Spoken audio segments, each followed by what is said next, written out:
दशक पहले यूपी की भाजपा सरकार ने इस प्रोजेक्ट का सपना देखा था, लेकिन बाद में ये एयरपोर्ट अनेक सालों तक दिल्ली और लखनऊ में पहले जो सरकारें रही उनकी खींचतान में उलझा रहा।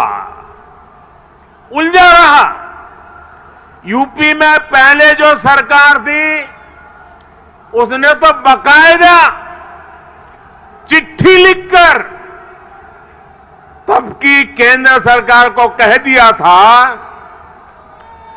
इस एयरपोर्ट के प्रोजेक्ट को बंद कर दिया जाए। अब डबल इंजन की सरकार के प्रयासों से आज हम उसी एयरपोर्ट के भूमि पूजन के साक्षी बन रहे हैं।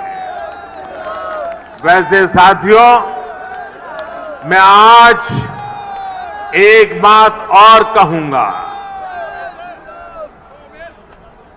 मोदी योगी भी अगर चाहते तो 2017 में सरकार बनते ही यहां आकर के भूमि पूजन कर देते, फोटो खिंचवा देते, अखबार में प्रेस नोट भी छप जाती।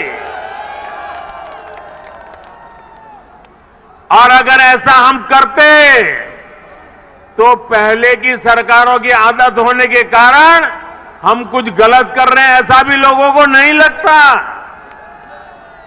पहले राजनीतिक लाभ के लिए आनन फानन में रेवड़ियों की तरह इंफ्रास्ट्रक्चर प्रोजेक्ट की घोषणाएं होती थी, कागजों पर लकीरें खींच दी जाती थी, लेकिन प्रोजेक्ट्स जमीन पर कैसे उतरेंगे, अड़चनों को दूर कैसे करेंगे, धन का प्रबंध कहां से करेंगे, इस पर विचार ही नहीं होता था।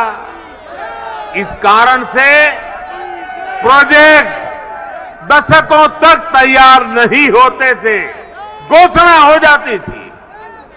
प्रोजेक्ट की लागत कई गुना बढ़ जाती थी, फिर बहानेबाजी शुरू होती थी, देरी का ठिकरा दूसरों पर फोड़ने की कसरत होती थी। लेकिन हमने ऐसा नहीं किया, क्योंकि इंफ्रास्ट्रक्चर हमारे लिए राजनीति का नहीं बल्कि राष्ट्र नीति का हिस्सा है। भारत के उज्जवल भविष्य की एक जिम्मेवारी है। हम ये सुनिश्चित कर रहे हैं कि प्रोजेक्ट अटके नहीं, प्रोजेक्ट लटके नहीं, प्रोजेक्ट भटके नहीं। हम ये सुनिश्चित करने का प्रयास करते हैं कि तय समय के भीतर ही इंफ्रास्ट्रक्चर का काम पूरा किया जाए।